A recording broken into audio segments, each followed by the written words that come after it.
Today I'm going to show you how to do a very simple extension of your fender flares on your Rubicon to go from this to this. Notice the tire still sticks out just a fraction, but definitely going to get better coverage for rain, mud or whatever when off-road with these Recon flare extensions from Mopar. It's a very affordable upgrade and super easy to do. Just takes an hour or less of your time.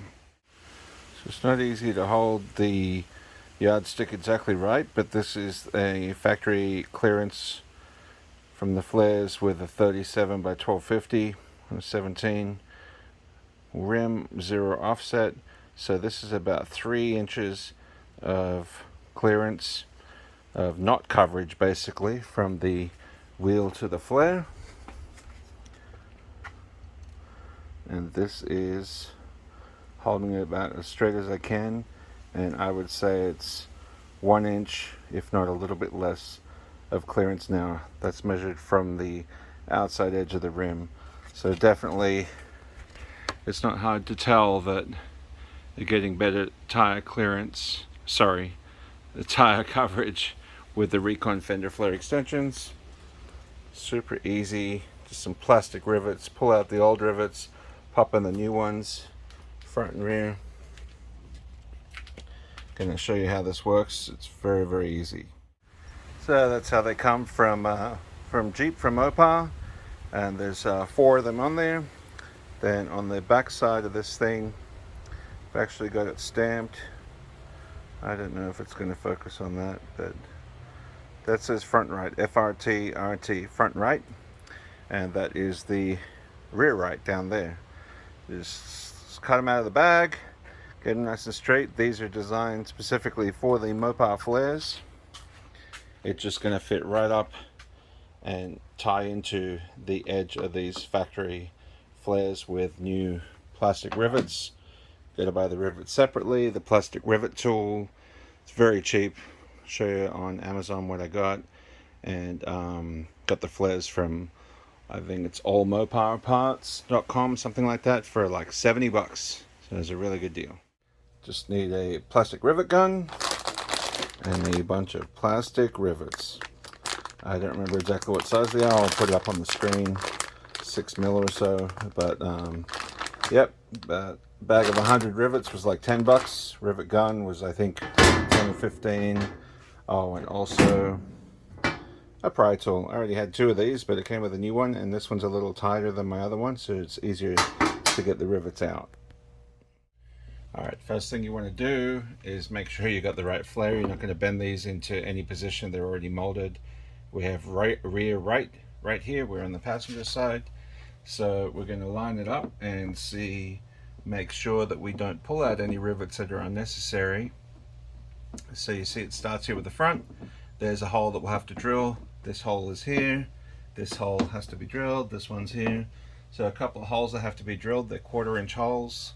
So we're just going to set it up right there. We're going to take out the rivets that are existing. Get this guy underneath here. Pull this out. You're kind of basically tearing them as you go.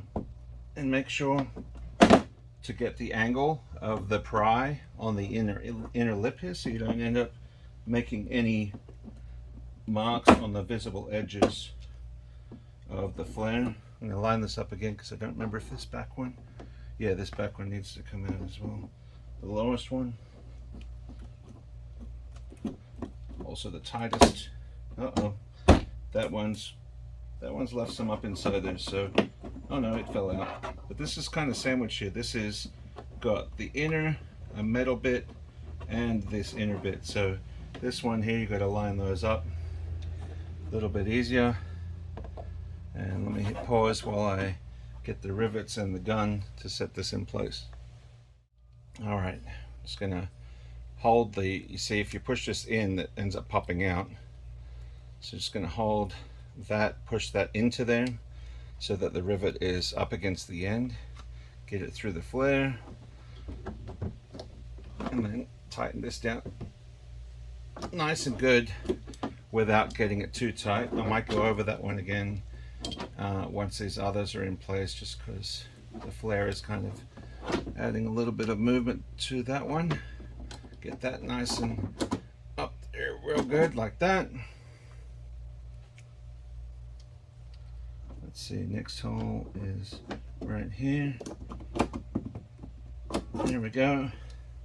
You don't want to pop these off, because if you pull this down too hard, the bit ends up getting stuck in there. It ends up breaking off and getting stuck in there, and it's not good. You have to pull apart the tool to do that. This has a couple of holes, like I said. There we go. Got that all lined up nice and tight. Let me make sure none of these had existing holes. 2, 3. No, give me a second. I'll grab the drill those out and pop these next ones in. I really like simple jobs like this. So just going to line up the holes.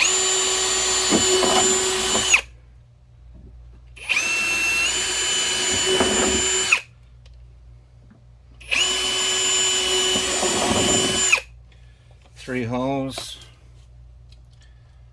Rivet in the gun.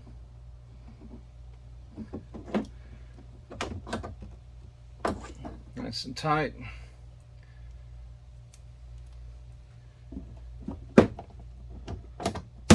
Whoops. Okay, oh there we go. It fell out that time. First time that happened.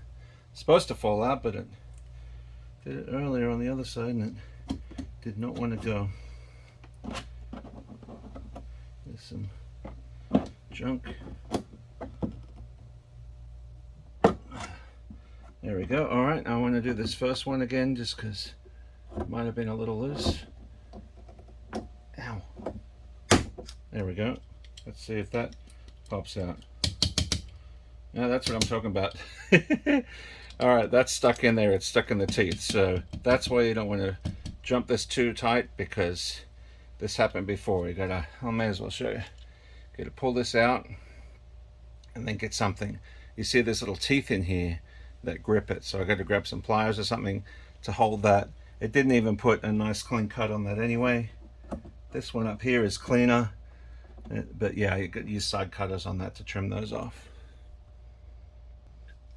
Just gonna use side cutters here to trim off the fat.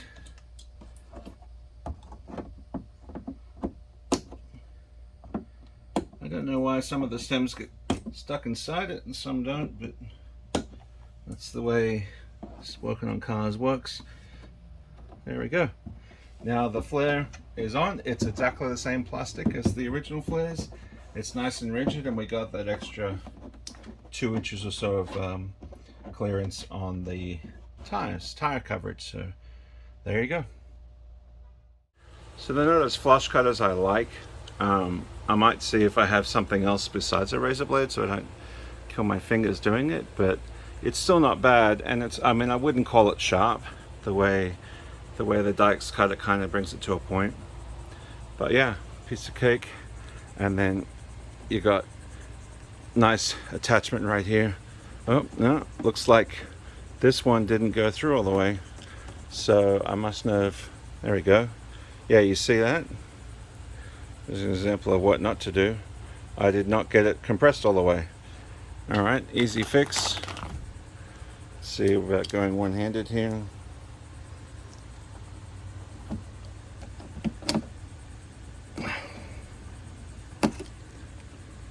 Now we're in. There we go.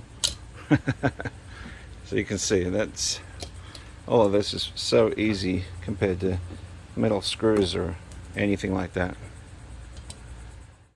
Just want to share another view from the rear.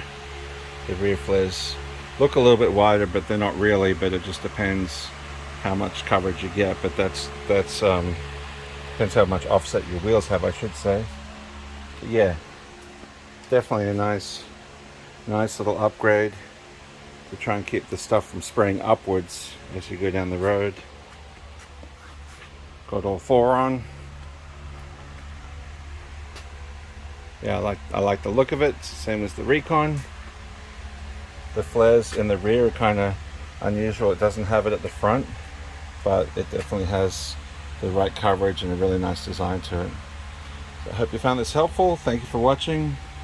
Take it easy.